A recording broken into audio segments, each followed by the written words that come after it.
시청자 여러분 안녕하십니까? 복지TV 뉴스입니다. 노인학대 신고 건수가 해마다 증가하고 있습니다. 고령화 사회 속에 더욱 심화되고 있는데요. 반인륜적인 노인학대의 현실 그리고 대책을 짚어봤습니다. 신체적 폭력뿐만 아니라 폭언과 같은 정서적 폭력과 방임, 유기 등 다양한 형태로 나타나는 노인학대 문제. 지난 5년간 중앙노인보호 전문기관에 접수된 노인학대 신고는 2009년 2,674건이었던 데 비해 지난해 3,520건으로 늘었습니다. 하지만 노인학대 문제를 조사하고 처벌하는 것은 어렵습니다.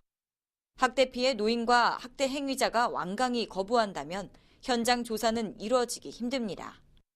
정부가 지난달 29일 사회보장위원회에서 노인학대 방지를 위한 종합대책을 내놨습니다. 노인학대 피의자에게 가해지는 현행 5년 이하의 징역과 1,500만 원 이하 벌금형은 3천만 원 이하 벌금으로 형량이 강화되고 학대시설 종사자의 명단은 복지부 홈페이지 등에 공개됩니다. 노인학대 신고 의무자도 의료인과 노인복지상담원 등 8개 직군에서 요양병원 종사자, 응급구조사 등 14개 직군으로 확대됩니다. 또 노인보호 전문기관의 노인학대 현장 조사 시 경찰의 동행이 의무화되고 전국 6만여 개의 경로당을 학대노인 지킴이 센터로 지정해 운영한다는 계획입니다.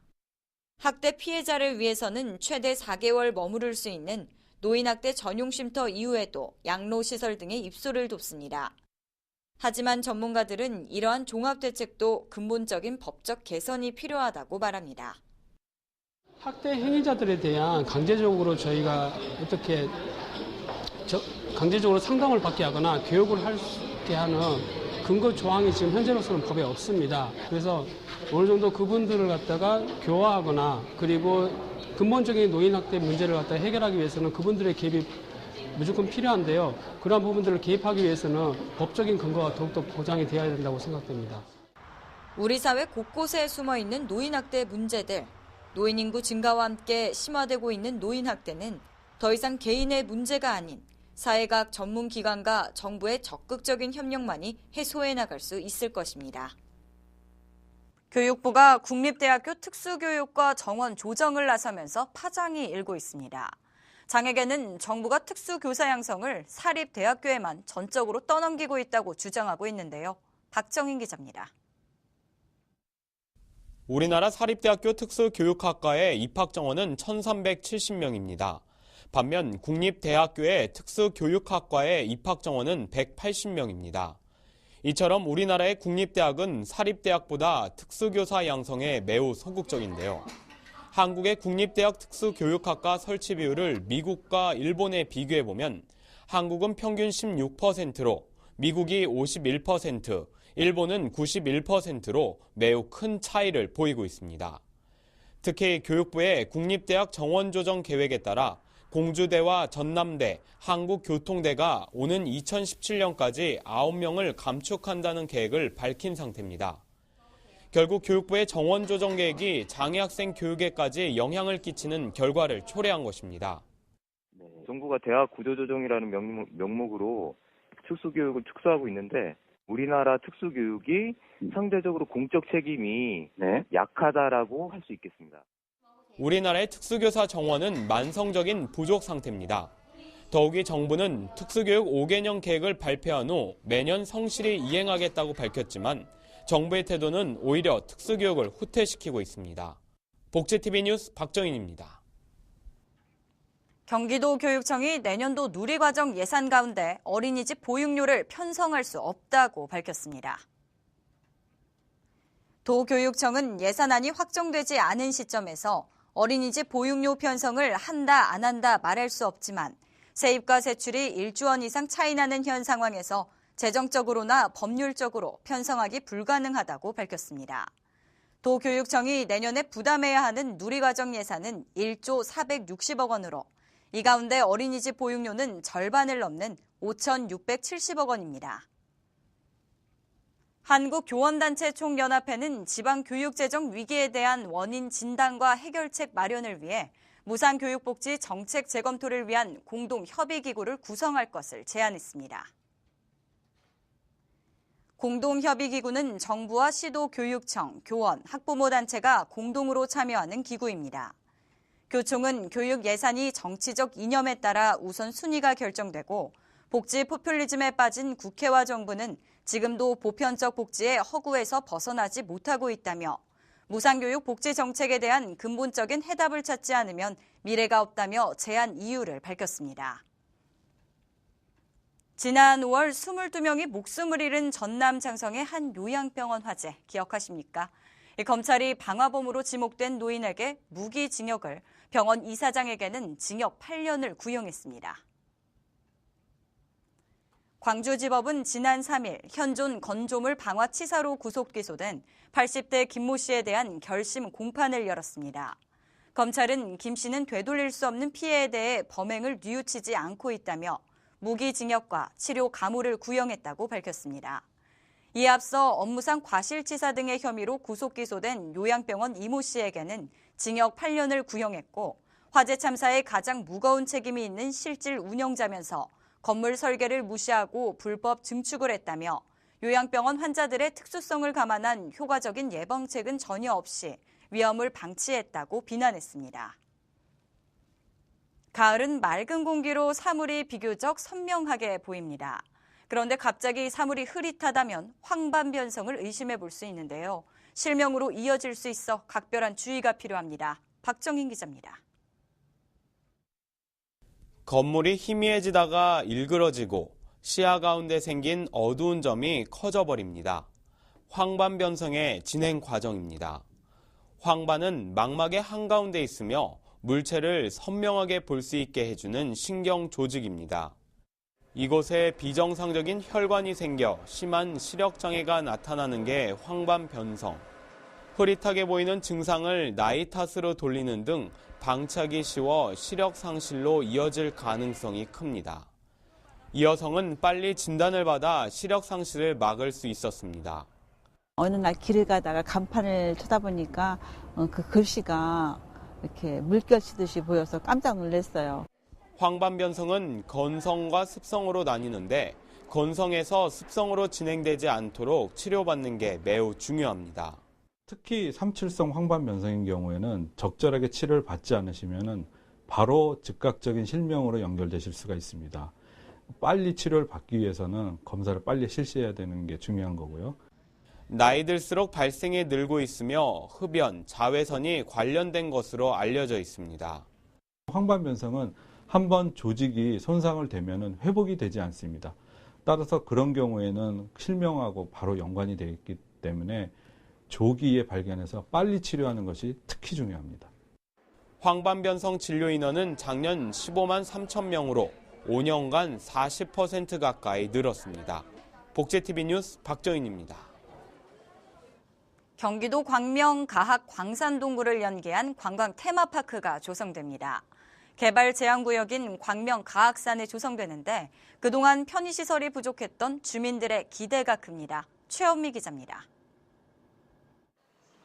수도권 내 유일한 광산동굴인 광명 가학 광산동굴. 입소문을 타고 관광객들이 찾아오기 시작하면서 올해에만 벌써 40만 명이 넘는 관광객들이 다녀갔습니다. 문제는 편의시설이 부족하다는 것. 주변이 개발 제한 구역이다 보니 여러 시설이 들어서는 것이 쉽지 않아 관광지라면 흔히 찾아볼 수 있는 식당도 하나 없습니다. 먹을 데가 많이 없고 여기만 돌아봐야 된다는 게 조금 많이 아쉽다고 하세요. 그래서 이 주변이 좀 발전이 돼서 돌아볼 수 있는 공원이라든가 이런 데가 있었으면 좋겠는데. 경기도가 가학 광산동굴을 연계한 관광 테마파크를 조성합니다. 총 61만 제곱미터 규모로 전망대, 카페테리아 같은 편익시설은 물론 조경, 휴양, 놀이시설과 암벽 등반 등 운동시설, 수목원 등 다양한 관광시설이 조성될 계획입니다. 중앙도시계획위원회를 통과해서 국토부 승인만 남았습니다. 그래서 앞으로 2018년까지 약 520억을 투자해서 광명 가학산 근린공원이 조성되면 도민들의 주말 나들이 장소는 물론 국내의 관광객이 대폭 늘어남으로써 지역 경제 활성화에도 도움을 줄 것으로 보입니다. 복지TV 뉴스 최원미입니다.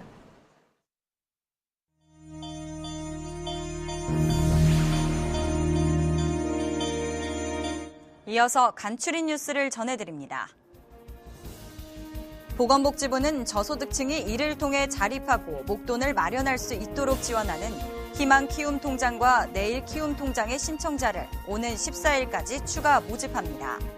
희망 키움 통장은 차상위 계층을 대상으로 하며 9천 가구를 모집하고 신청은 읍면동 주민센터에서 할 수 있습니다. 또 자활사업 대상자를 대상으로 하는 내일 키움 통장은 1,000가구를 모집하며 소속 지역 자활센터에서 신청하실 수 있습니다. 법원 행정처는 판사와 법원 공무원을 대상으로 장애인 인식 개선 교육을 실시합니다. 교육은 12월 8일까지 전국 17개 법원에서 순차적으로 이뤄집니다. 이제 스마트폰으로도 고용보험 민원 신청을 할 수 있게 됩니다. 한국고용정보원은 지난해 6월 착수한 차세대 고용보험 시스템 구축 사업을 최근 완료했다며 앞으로 스마트폰을 통해 육아휴직급여, 출산 전후 휴가급여, 육아기 근로시간 단축급여 등을 신청할 수 있습니다. 시각 중복장애인을 위한 전문 교육재활센터인 설리번 학습지원센터가 오는 11일 문을 엽니다. 서울 종로에 위치한 센터는 시각 중복장애 아동부터 성인까지 재활 욕구가 있는 장애인들에게 다양한 교육 사업을 진행하는 기관입니다. 전북 정읍에 있는 내장산 국립공원은 외국인과 청각장애인을 위한 디지털 스토리텔링 서비스를 시작합니다. 이 서비스는 단풍 터널길과 굴거리 나무 군락지 등 내장산의 대표적인 관광 코스 9곳을 영어 등 외국어와 수화 버전으로 설명해 줍니다. 현장에 설치된 QR코드를 스마트폰으로 스캔하면 이용할 수 있습니다.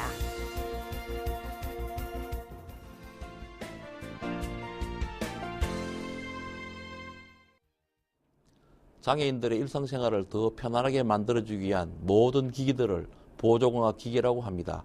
장애인의 손상된 신체 일부를 공학의 이용으로 기능을 보강해서 일상생활이나 직업에 장애인이 충분한 역할을 할 수 있게 하는 것입니다. 그러면 보조공학 기기가 장애인들에게는 어떠한 의미가 있겠습니까?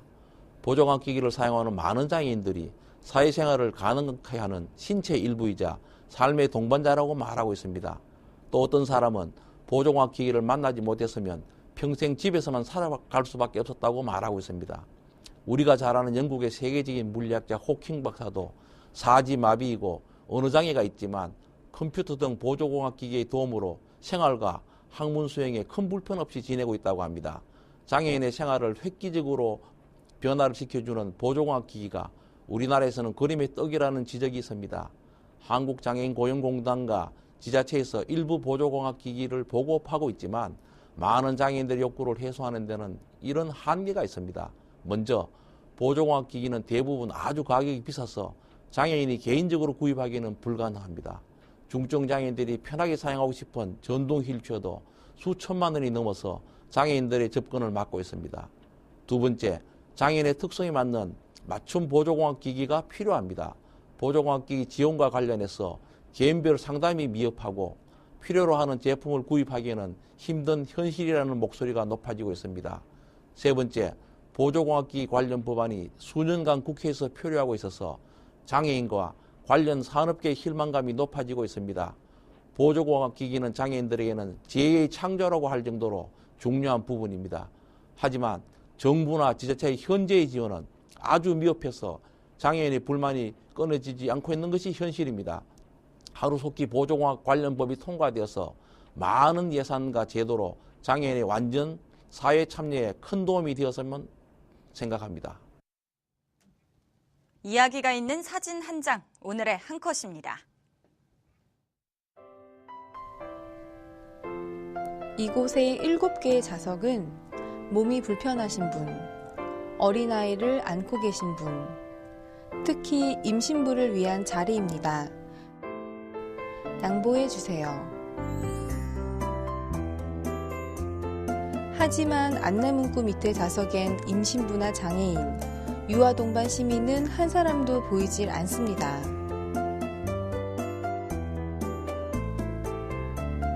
무엇이 문제일까요? 혹시 눈여겨보지 않아서 놓치는 건 아닐까요? 지하철 노약 좌석. 이 칸의 양끝자리를 비워두는 것은 우리 몸에 배인 듯한데 이 중간쯤 자리한 노약 좌석에 대해서는 아직 배려의식이 부족한 것 같습니다. 언젠가는 내가 앉게 될 자리고 또 누군가에게는 절실할 좌석일 텐데요. 당장의 편의보다는 양보하는 자세가 더욱 필요해 보입니다. 이상으로 복지TV 뉴스를 마칩니다. 시청해주신 여러분 고맙습니다.